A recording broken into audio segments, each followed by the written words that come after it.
And Chris has worked at Amazon with the performance and policy teams for several years, so he truly has the inside scoop on suspensions because he has been on the other side. And hopefully you'll find his tips to be helpful for you and your business. Looks like we still have a few more people joining us, so that's great. And actually, I'll just start back over again. It looks like we had quite a few people just join in the last minute. I'll introduce myself again. Thanks again to everyone for joining us today for our presentation on suspension prevention, where we're going to share some best practices on how to reduce your risk for suspension. My name is Colleen Quattlebaum, and joining me today is Chris McCabe, who is our featured guest, and he's the owner of eCommerceChris.com, and he worked at Amazon with the performance and policy teams for several years. So like I said, he is very knowledgeable about suspensions and the processes that go on behind the scenes since he's been on the other side.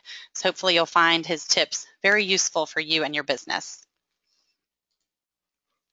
All right, so most of you joining us today are current eComEngine customers, but some of you are not. So I'm just going to start out the presentation briefly by sharing a quick overview of who eComEngine is and how our tools can help you. And then I'll turn it over to Chris, where he will dive into the nitty-gritty of the presentation and talking all about the details of suspension. Some of the items that he will be covering today include the definition of product quality and the response time from the product quality team at Amazon. He's going to share some tips on addressing warnings or policy deficiencies on your account, as well as the importance of understanding your supplier and the details that you include on your invoice.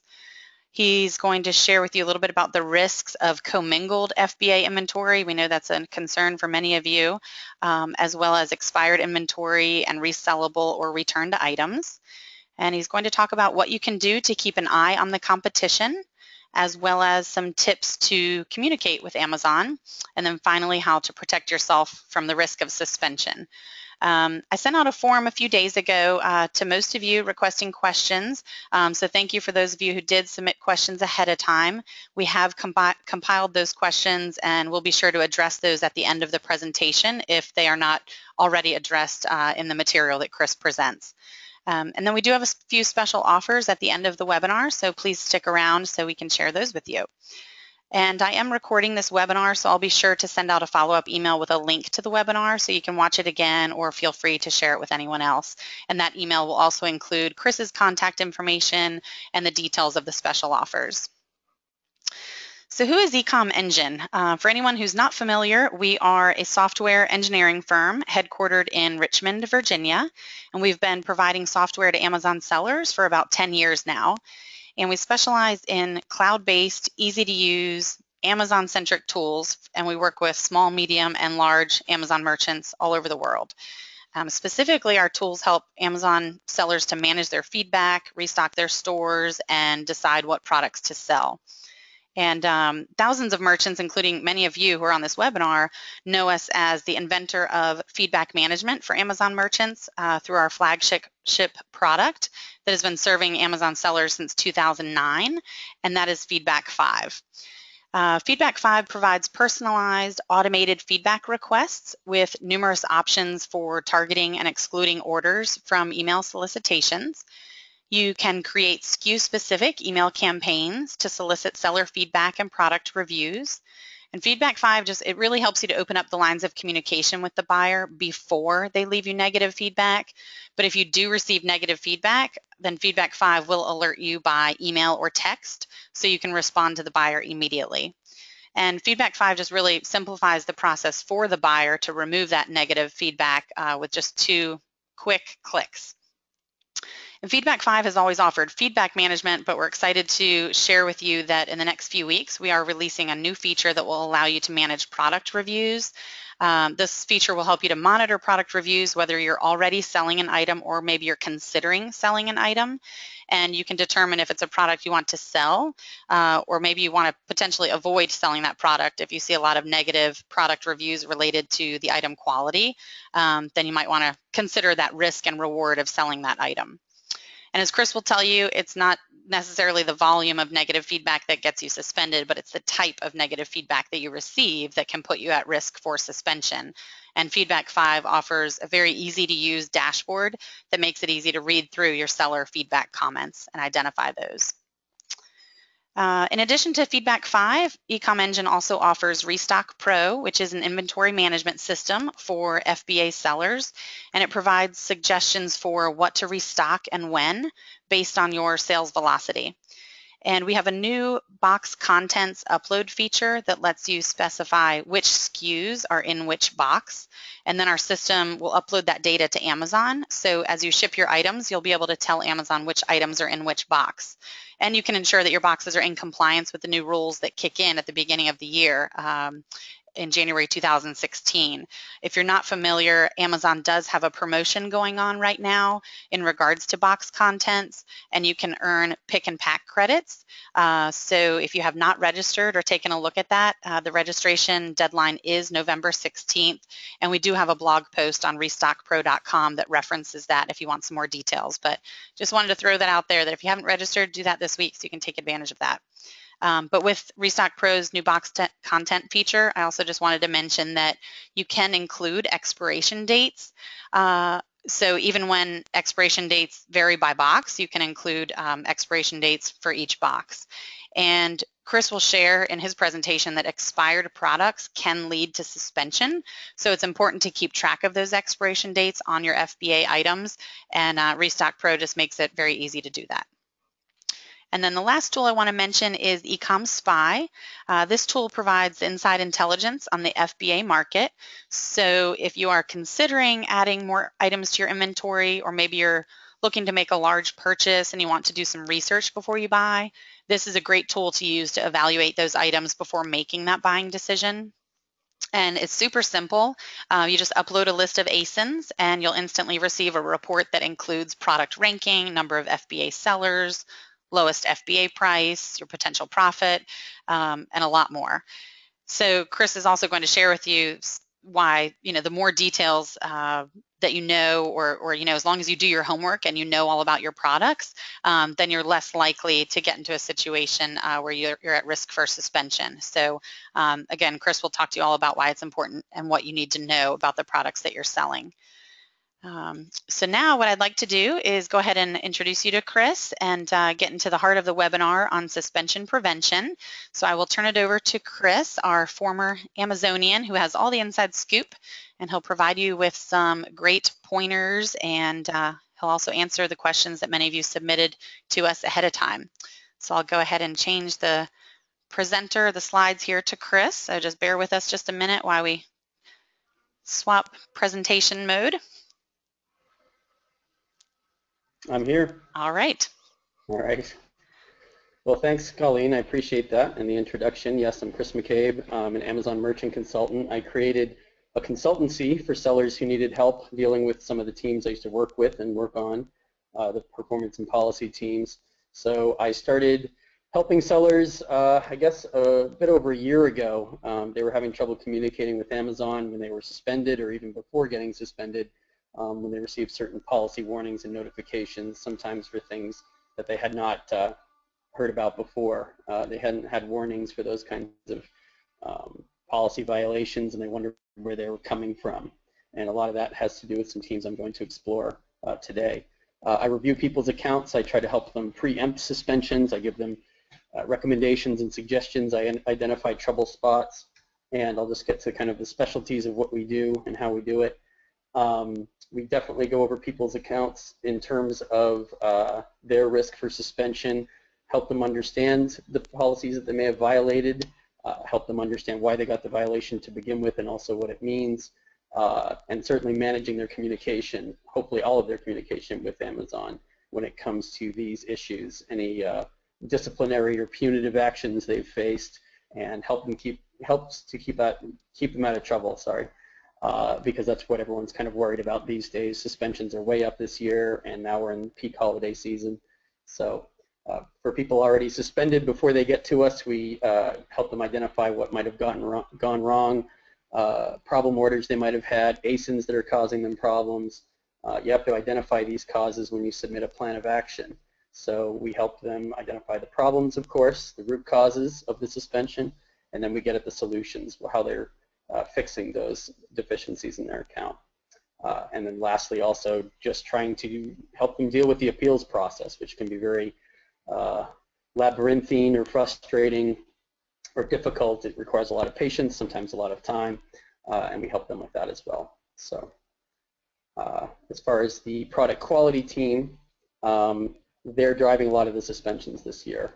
Most of what I'm dealing with suspension related has to do with this particular team, policy teams that are taking action on accounts that they perceive are breaking rules. I mean, what they are basically tasked with doing is protecting the marketplace and making sure buyers feel comfortable buying from third-party sellers, getting the bad actors out of there, and punishing rule breakers. And if people need education or help understanding what they did wrong with their seller account, sending the warning and getting them to the point where they are reviewing their own operations, what they might have done wrong and what they can improve for the future to reduce future buyer complaints. And the buyer complaints are what's driving a lot of the automated warnings that sellers get. A lot of sellers contact me letting me know that they sell only new items. They were accused of selling something used, for example. They have no idea why they got this warning. Well, a buyer complained about one of the items that they received, one of their orders. Product quality is basically using an algorithm which takes these buyer complaints and putting them together and deciding if they need to do a manual review, a manual investigation of the account. And you don't want it to get to that point, basically, because that's when you might need to look at your suspension risk. You might need to have a plan of action ready to address any failings on your account, because they are going to take the buyer more or less at their word, unless there's an obvious false positive present. They're going to investigate it. It's in their interest to be better safe than sorry. It's a risk investigation from their standpoint. So this is sort of what they're tasked with doing. It's a lot of responsibility, and they're suspending a lot of accounts these days to make sure that they don't miss somebody who might be out there causing a bad buyer experience for Amazon customers. As far as these warnings themselves, these are some good questions to ask yourself when you get them. A lot of sellers that I talk to, sort of the knee-jerk reaction is to say, well, I think the buyer wants to complain about the item simply because they want to return it and they don't want to pay the return shipping. Well, certainly that's happening sometimes, but you're also looking for patterns. Are there multiple buyers that are complaining about the same item quality issues in respect to certain products or certain ASINs that you sell? So is your listing matching 100% to the item that you're sending to buyers? Because if it's not, you'll wind up with different item complaints, and they will be legitimate. Also look at listing comments. Make sure you're following the Amazon condition guidelines and not listing an item as new, for example, and then putting in the comments something like, minor shelf wear, or indicating the packaging might not be 100% pristine. These are good ways of inviting trouble, basically. You don't want to do that. You want to make sure your listing comments abide by all relevant policies, and you don't want to be writing content in there indicating that the items are in fact different. Certainly non-branded generic items do not belong listed against brands. I mean, these are kind of basic, I know, common sense, but I still see some of this stuff going on. Sometimes it's really just down to the packaging of an item. If you're getting a lot of item condition complaints, think about how sturdy your packaging is. You might have some delicate items in there that are being damaged on their way to FBA, or damaged on the way, if you're self-fulfilling, damaged on the way to the customer. And you want to make sure that you've improved your packaging if that's the main driver of these buyer complaints that are turning into automated policy warnings. That can go a long way to keeping you out of trouble. That's something basic, again, that some people just take for granted. It's a good thing to think about, especially this time of year when you're sending so much product out. And then lastly, definitely ask yourself, is there any chance that I've received an inauthentic item complaint? Is there any chance that there's some truth to that? Do I know 100% what I'm getting from my supplier? Have I done random quality control checks of some of those items, especially the ones that may have showed up in warnings in the past? If I'm drop shipping and I have no contact with my product, is that potential for problems for me because I don't really know what's going out? There are a lot of kind of pitfalls there, and you basically just want to keep on top of everything as much as possible, because any gaps or any failings in your own operations just lead to more opportunities for complaints and for warnings to come out of those complaints. I wanted to talk about suppliers specifically because I've noticed in a lot of work with my clients that, once again, I think they take certain things for granted when it comes to a supplier that they've worked with for a long time, for instance, or even if it's a new supplier. I mean, you want to ask important questions about what other Amazon sellers they've got that they're working with. I mean, do they have a good track record with those? Are they listed on a manufacturer's website as an authorized reseller for an item, or are they the manufacturer themselves? I mean, what is the quality of the item that you're sending to the buyer is kind of the long and short of it, what I'm driving at. And what kind of invoices can they give you to show you that you can show to Amazon in order to prove legitimacy of items if this is ever questioned, because this becomes very important, especially these days when they're asking you, after suspending your listing for a certain ASIN, they're asking you to present a plan of action just to reinstate that ASIN, but also for some supply chain information, some information about your supplier, some invoices. And I'm getting to invoices in a moment here in another slide, but basically how good do your invoices look? And are they professional? Are they clean and easy to read? If there are additional buyer complaints against those ASINs, are you going to have good documentation to back up that you have the legal right to list those items, of course, but also that you're sending buyers what you've listed on Amazon? As far as the invoices themselves, I've got some criteria here on this slide. You want recent invoices. You want invoices that have more or less all the information other than pricing, which you can, redact. All the information that you would imagine Amazon would want to look at to verify legitimacy of the items. You want them to be as close to a commercial invoice as you can get, with dates, with the fact that you paid for the items. Quantities listed on Amazon are matching quantities that you have on the invoice. And as far as how long ago you bought the items, they're spending a lot more energy looking at ages of items. That's part of the sort of unspoken criteria to item quality. How long have you had it? Not just consumables, all kinds of items really, because that can become a major issue in determining the quality of the product that you're sending out. Maybe there are other sellers selling the same items that you're sending, but they've got invoices showing that they purchased them much more recently. They were manufactured much more recently than yours were. So that's something to think about too. And also, one more tip to keep in mind, the people looking at your invoices are looking at them all day long, and they've seen a lot of them. They've seen good ones, they've seen bad ones. Don't make them sort of hunt around for information. Make sure that these are easy to read. Make sure they're in English. Make sure they have all the relevant information accessible so that somebody will not think that it is a sort of faked or fabricated invoice.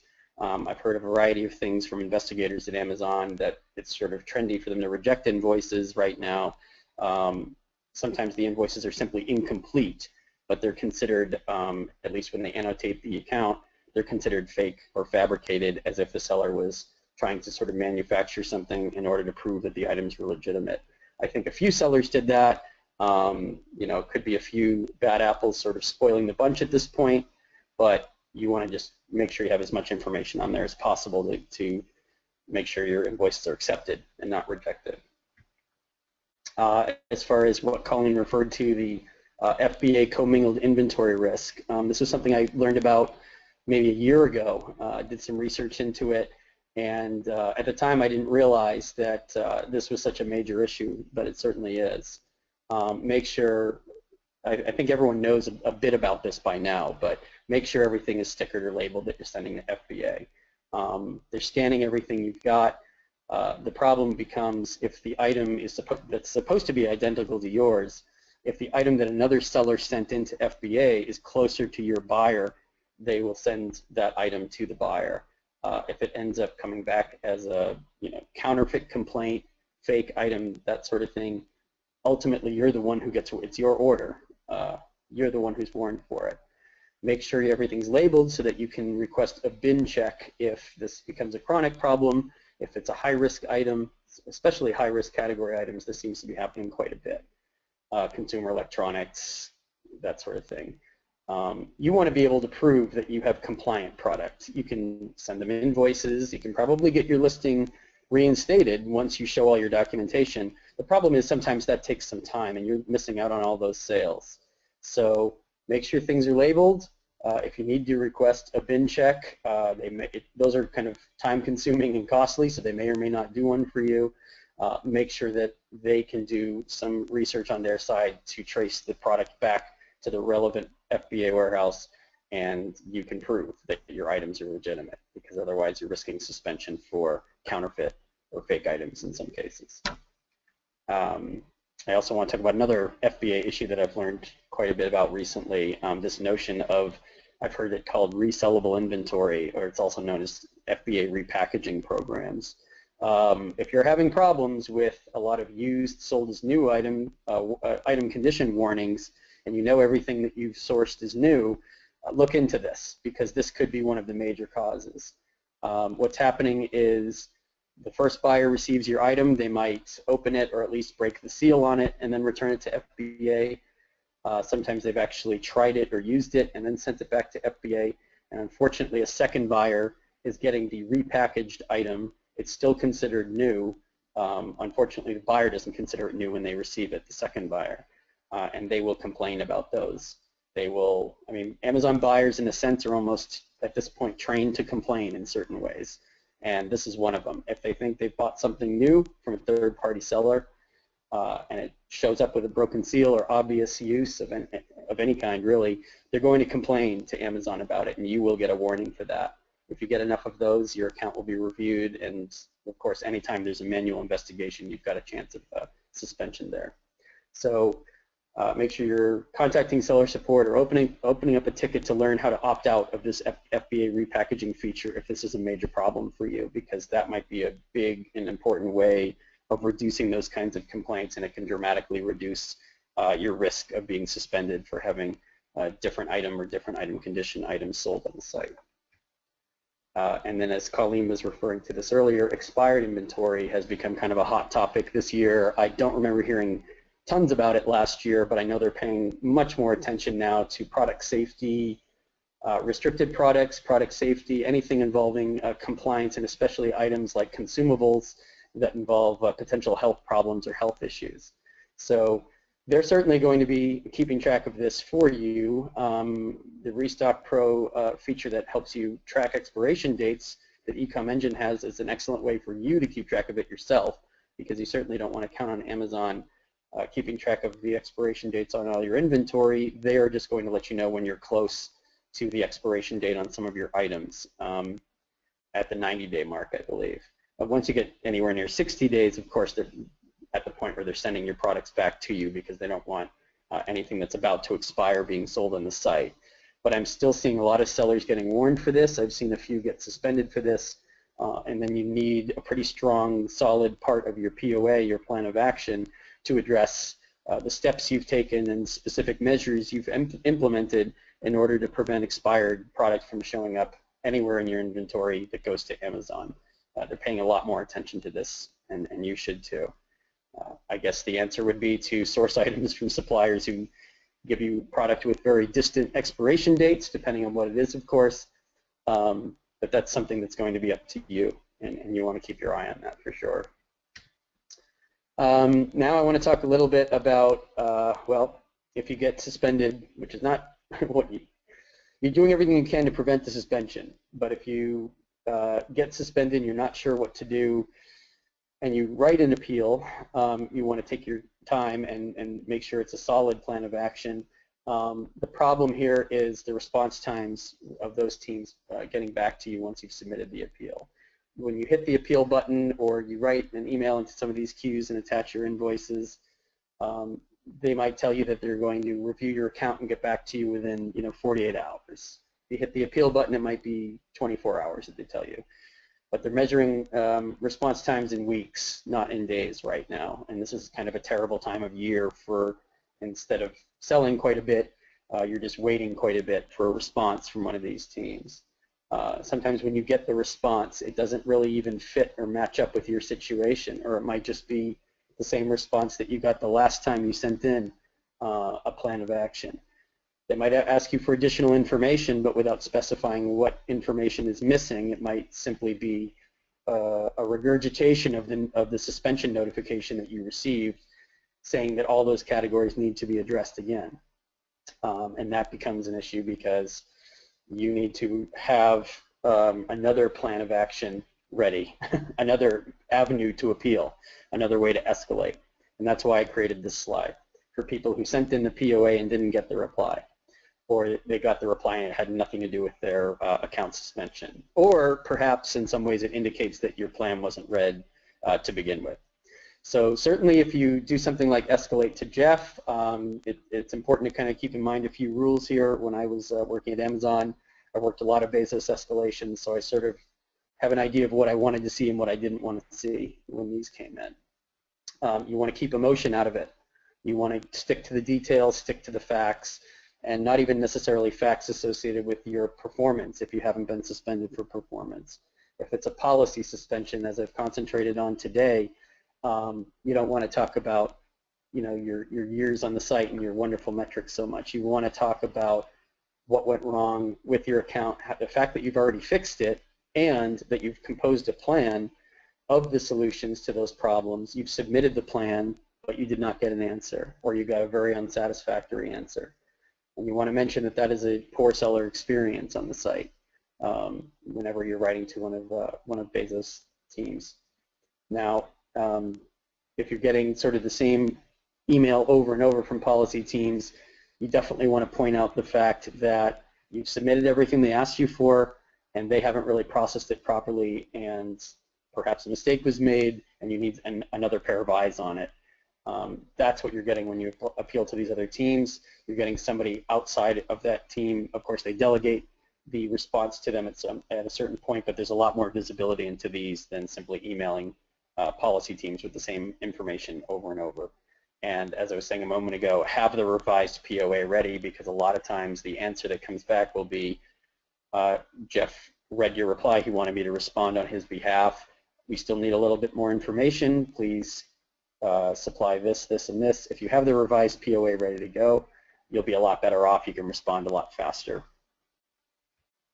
And then just in general, some tips for now and also not just the holiday season, how to protect yourself from one of these suspensions. I mean, having a good sense of your quality assurance processes is the best way to go, because any failings or deficiencies on your part could become magnified if several buyers complain about the same kinds of problems all at once. You definitely want to communicate with Amazon, and especially with these policy teams. If you get one of these warnings, send a reply. Tell them that you did a detailed, comprehensive review even of that one ASIN. You may even be able to determine which order or orders were tied to that ASIN that were the problems to begin with. Maybe you've been in touch with those buyers. Maybe you've been able to not only resolve their problems, but also determine the systemic failure that led to some of those complaints. So part of the correspondence that you're writing to them is identifying the problem, but also presenting the solution, and in whichever way you can, indicate to them that this won't be happening again, because they want to see a reduction of complaints for the same kinds of problems once they hear from you. And if you're suspended when you send the POA, you're telling them that the problems have been solved, they won't be coming up again. Hopefully you've implemented your new strategy and taken steps to improve your account performance and your compliance with policy, so that you will not face those problems again in the future. You're not just saying it in the plan, trying to tell them what they want to hear. Certainly all product detail pages, just 100% make sure that everything's matching, and not even just that you've intentionally tried to mislead anyone in a listing. Make sure that everything's accurate, that there's no potential for misunderstanding or a lack of clarity that would lead a buyer to think that they've received a different item than what you were advertising. So clarity in listing comments, definitely clarity in titles. Anything that you've got on there has to match 100% to the item that you send to the buyer. I can't emphasize that enough. If you do keep an eye on buyer messages, look at your customer response metric. Are you getting to everything within 24 hours? Probably better to get to them as soon as possible, within 7 to 10 hours, even on the weekends. Make sure you've addressed any of those buyer concerns about their order, especially where item quality comes into it.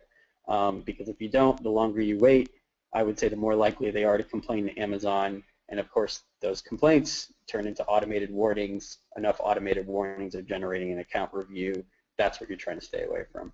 So I would just stay up on top of all your metrics, keep on top of the policy notifications, and maintain an active correspondence chain with those policy teams. Specify that you'd like your account annotated with the information that you've provided, indicating that you understood what went wrong, you've taken action to investigate it yourself, you've conducted an internal review, you've resolved it, and you're ready to move forward without having that problem come up again. And I believe we're getting into the questions part now. I just wanted to quickly run through an offer that I have going with eComEngine. I offer a free kind of to-do list, account checklist if you sign up via my email list. And also I'm going to be drawing one lucky winner from that group. I'll announce it on Friday, and I'll send out an email indicating who the winner is. And now I believe we're moving over to the questions, so I will switch over to Colleen. There we go.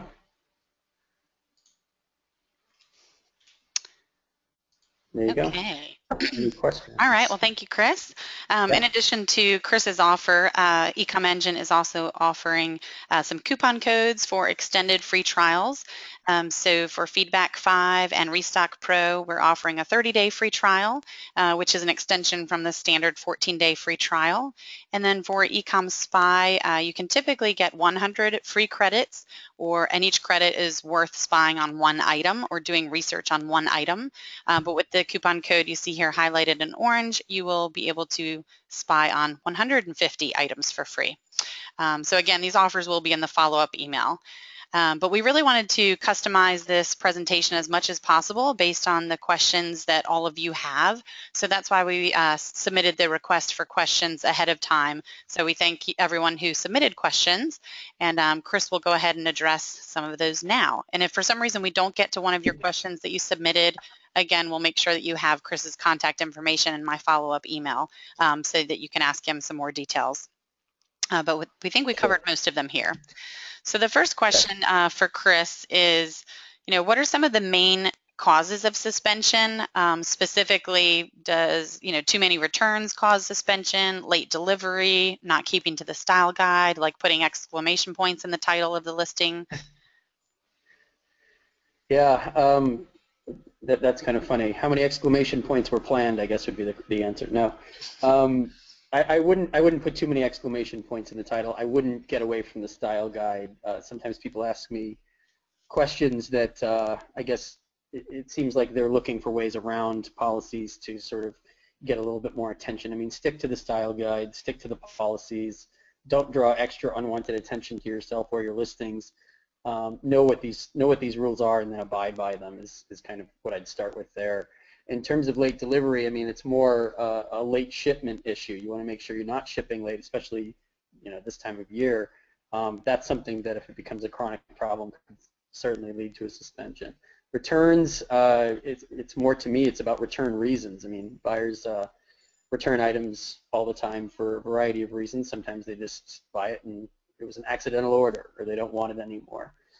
Those return reasons aren't going to count against you the way somebody returning it because it's defective, someone returning it because it's broken, or somebody returning it because it's not as you had described or advertised on the site. That's what you want to kind of keep your eye on, the return reasons. It's a good idea to be vigilant with those as regularly as you can. Okay. Any other main causes that you want to highlight here? Oh, there's so many causes. I mean, yeah. I covered a lot of the policy ones in my slides. Actually, one more comment on the late delivery part. A lot of what happens with sellers who are having trouble fulfilling orders on their own that get suspended, it's very trendy and common for Amazon to come back to you and say, well, if you're willing to do 100% FBA and you agree to that now, then we'll let you back on the site. I mean, that's kind of hard for some smaller sellers to do, or some people who don't have the resources to do 100% FBA for all their items. But Amazon prompts you to do that if you're having any trouble fulfilling your orders or shipping them on time. So that's kind of one other point I wanted to make there. In terms of causes of suspensions, I mean, there's so many kind of policy pitfalls, and I covered most of them. Maybe it's almost easier, when people kind of tell me the specifics of what might have gone wrong with their account in terms of a policy violation that they didn't understand, and I sort of help them diagnose what the problem might have been on their side if they can't identify the operational problem that led to it. So okay.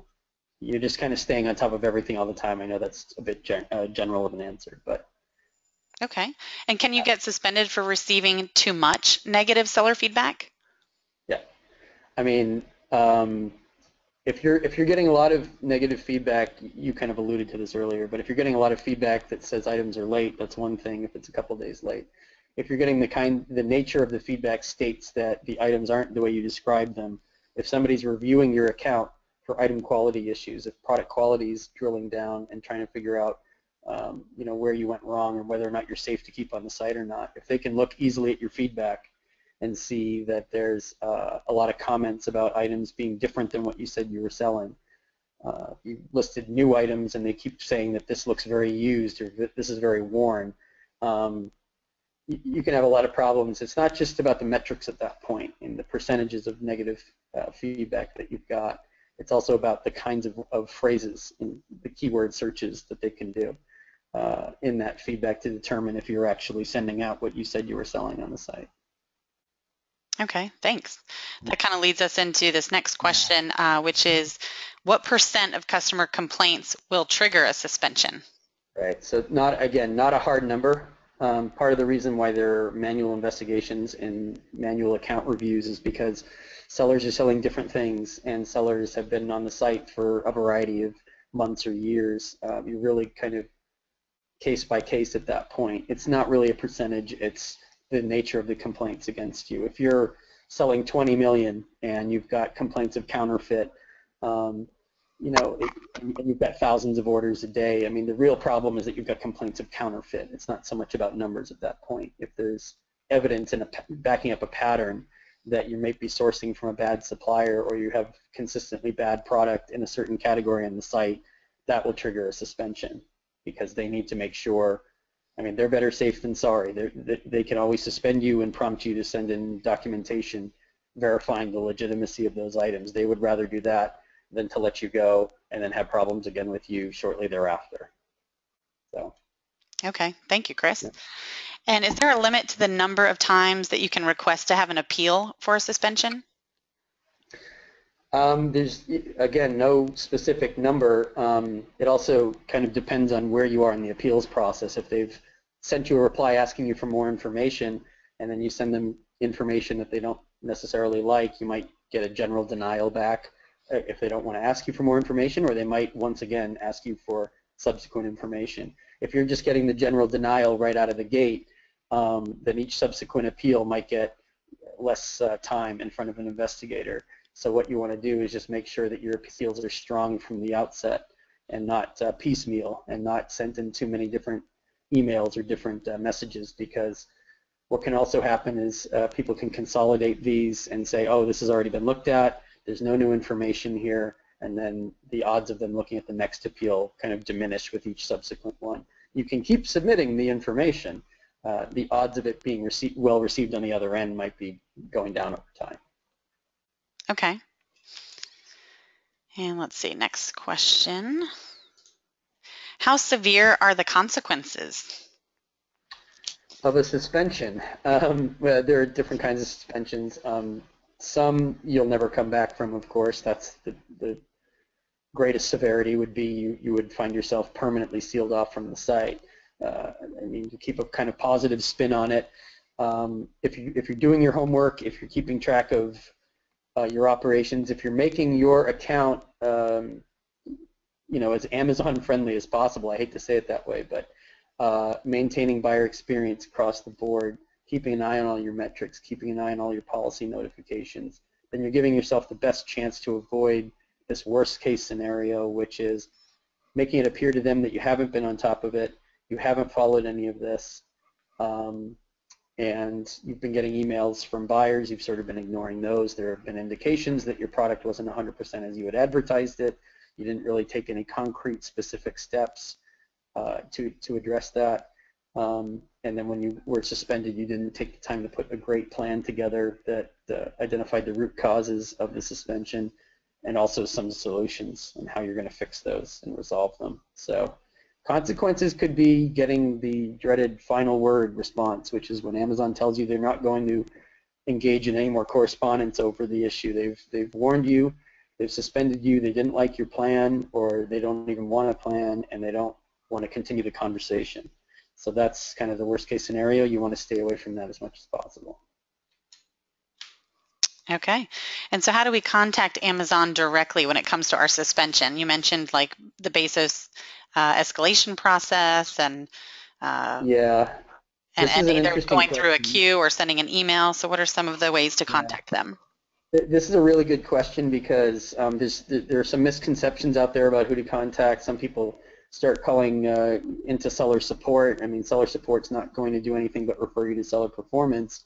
If you've been suspended by product quality teams and you're writing in a seller performance, then they're just transferring it over to the policy queues. So, which is fine, but I mean, that's not the team that took the action on your account. You need to get it into the policy people's hands as soon as possible because, as I mentioned earlier, if they're replying in weeks, not days, you know, you can't afford to lose that time just having them kind of transfer these emails around. The Bezos emails I used to have as the kind of last resort ones because you wanted to do everything in your power to get the right information into the right hands, have it responsibly reviewed, you know, and get your account reinstated. I mean, that's really your objective. It's not to complain higher up the ladder. The Bezos emails have become much more common now because people weren't being heard by the teams that took action on their accounts. So they needed the extra impetus and the extra motivation internally to have a re-review of their account, especially if there was a mistake made or if it was hastily handled. I mean, they have an extreme email backlog right now, and a certain percentage of mistakes are going to be made. I have some email addresses, you know, that I have people write into, and they're commonly known ones. You basically just want to reply where they tell you to reply. If that's not working, identify a concrete escalation path. Okay, thanks. And here's a scenario of someone who had their account suspended a few years ago and no details were provided as to why. So how would you suggest that they appeal the suspension, and what are the odds of getting their account back now that it's been a few years? Right. In my experience, the odds of getting your account back, to start with the end first, are longer if it's been a while, because it makes, at least in their mind, it makes you look a little bit less serious about selling on Amazon, even if at the time, you know, you weren't sure if you wanted to sell again, or maybe you weren't sure why you were suspended, you weren't sure what changes you had to make.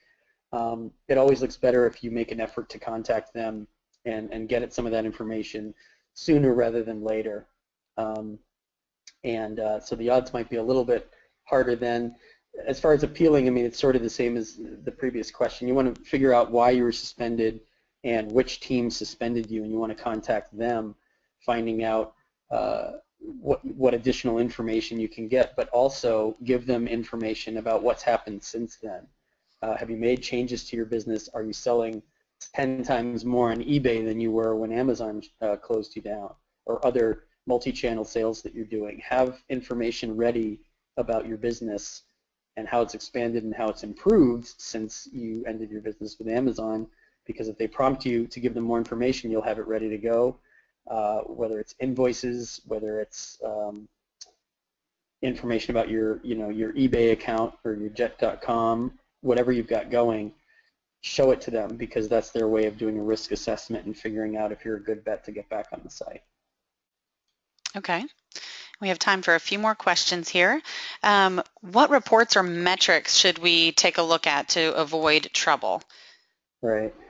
And there's a lot of talk. I mean, people talk a lot about the imperfect order report. I tend to, well, certainly I tell people to keep an eye on everything. I mean, an example was the customer response metric doesn't always come up in terms of, you know, getting warned for not responding to buyers within 7 hours versus 17 hours. But there are unseen mechanisms going on that you want to keep an eye on. Emailing buyers back quickly means that they're less likely to complain to Amazon. I've seen that in several client cases that I've worked on. So fast response is good. You also want to keep an eye on things like, well, you got a negative feedback, you resolved the problem with the buyer, but still there was a problem to begin with, right? So you want to make sure that you're doing everything to preempt problems that you can, not just resolving them once they come up and getting a buyer to agree that you've done a good job fixing it and having them remove the negative feedback, but doing everything you can ahead of the curve to make sure that your items are listed properly and that your metrics are solid, because even having good metrics doesn't mean you'll be out of trouble with the policy teams. Almost every client I've worked with has excellent performance metrics. It doesn't mean that everything is 100% okay with their account, and that's sort of the education angle that I've been doing. Okay. And does Amazon have a system in place that helps to curb automatic computer suspension for accounts, again, with like the high metrics or high volume? I think you've already addressed this, but... Yeah, well, I mean, there aren't a lot of as many automatic computer suspensions as people think. There are more manual investigations that culminate in a suspension of an account than people realize. Long story short, I've worked with people who do millions and millions a month on the site. They don't necessarily get any different treatment than somebody who's a lot smaller. And we could go into sort of a long discussion about the value of having an account manager and how that can help you. Is that a buffer between policy teams and your account? That's sort of a longer conversation, but you have to keep in mind that if there are very grave, serious complaints against your account, it doesn't really matter how big you are or how long you've sold on the site.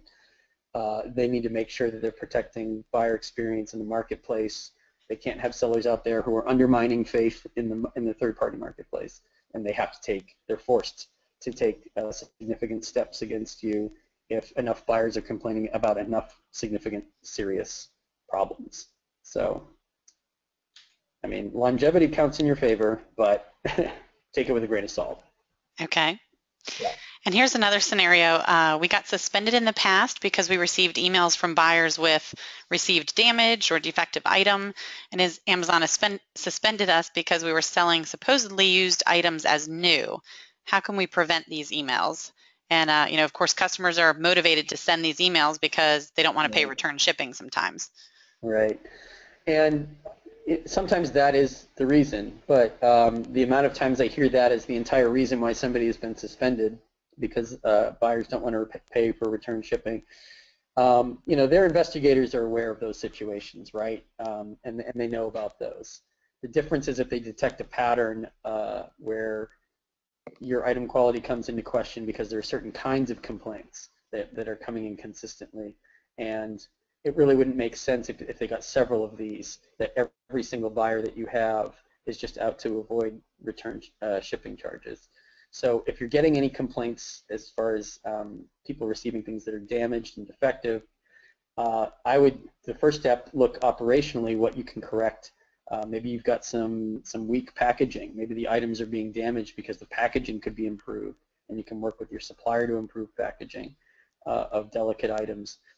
Defective items, you want to look at the quality of the items themselves. If you're buying you're sourcing new items from your supplier, everything's supposed to be new, fully functional, perfect, and they're repeatedly coming back defective, even if it's what you consider to be a small percentage of orders against that ASIN, it's significant that people are getting chargers that are on arrival, or items that have defective or dead batteries in them, and you get consistent complaints about that. It means that you have to take some steps to improve things and make some changes.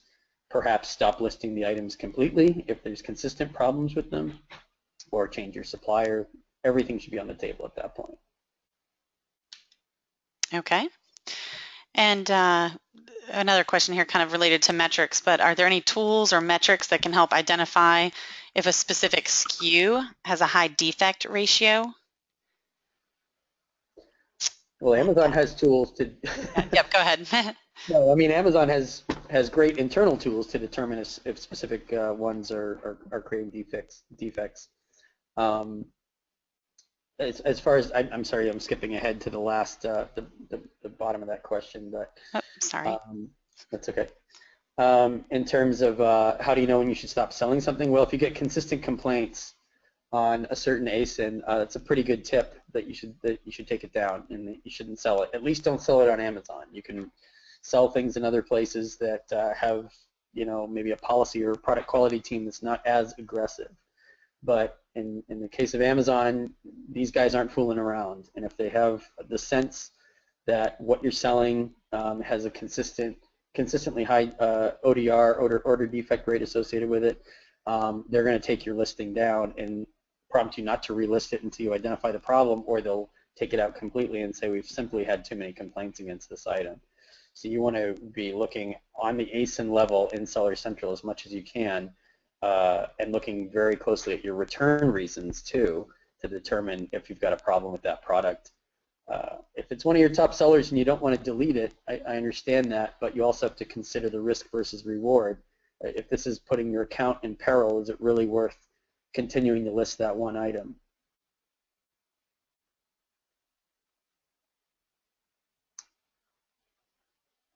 All right. Okay, in terms of trademark violations, this is something that you want to really become an expert in. And if you don't have, if you're not an expert in, I mean, there's brand registries, learn about those. If you're getting complaints about trademark violations, or you're receiving warnings about notices of infringement, these are things that you sort of have to take care of on your own. Amazon's not going to intervene. They will receive documentation from the rights owner saying that something's being violated, and they will warn you for it and take your listing down. It's not so much about Amazon processes at that point. It's more of a legal issue between you and another seller, or you and a rights owner. And you want to know, first of all, you need to know if you have the legal right to list and sell an item on Amazon before you do it. That's just due diligence. And secondly, yes, if you get enough of these warnings and violations, you will get suspended, because at that point, it's not really, first of all, Amazon's not intervening in any legal matters to mitigate them or to settle those disputes. They're prompting you to contact the complaining party. Enough of those and you will get suspended. It's not really worth their while to have you on the site if they're going to have to consistently act on notice or trademark violations against your account. Okay. Yeah. And finally, how can we be safe from false claims from other sellers? False claims, so that sounds like notices of infringement to me, claims of infringement. How can you be safe? The best way to be safe, well, a couple of ways. Have all your ducks in a row. Make sure you're not listing anything you don't have the legal right to list. You can also consult trademark and intellectual property attorneys, because often when you have a dispute with another seller, once you realize that Amazon's not going to intervene to help you out, you're going to need to get some professional advice in terms of resolving that dispute with the seller, because Amazon won't listen until they receive contact from the rights owner saying we've resolved the issue with so-and-so, and they can feel free to list the item again, or however it's resolved. But that's when attorneys get involved. If you're not an expert in this area, you might have to talk to somebody who is, because it's not so much about dealing directly with Amazon anymore. There's three of you in that equation, and you have to make sure that you're drafting a properly written legal letter, sending it to the rights owner, and resolving it with them before you start thinking about the POA that you're going to send in if you've been suspended for notice violations. So safety is just covering all your bases, talking to experts, and interacting with rights owners who have submitted notices of infringement violations against you, communicating with them and resolving the issues with them as quickly as possible. Okay. Yeah. Well, thank you, Chris, and thank you to everybody who joined with us today. That was the last question that we have time for. So like I said, I'll be sure to send out a follow-up email that includes a link to the recording of this webinar in case you missed any of it. And I'll also include Chris's contact information as well as the details of these exclusive offers. But again, go to Chris's website there, ecommercechris.com/ecomengine / to download his step-by-step self-audit checklist, as well as have a chance to win a full account review by Chris. And he's doing the drawing later this week, so we'll send that out on Friday who the winner is. So make sure to download that checklist today or tomorrow to be included for a chance to win. And then eComEngine's coupon codes are listed there as well. But on behalf of eComEngine and Chris McCabe, we thank you for joining us today, and we wish you great success with your business. Thanks a lot.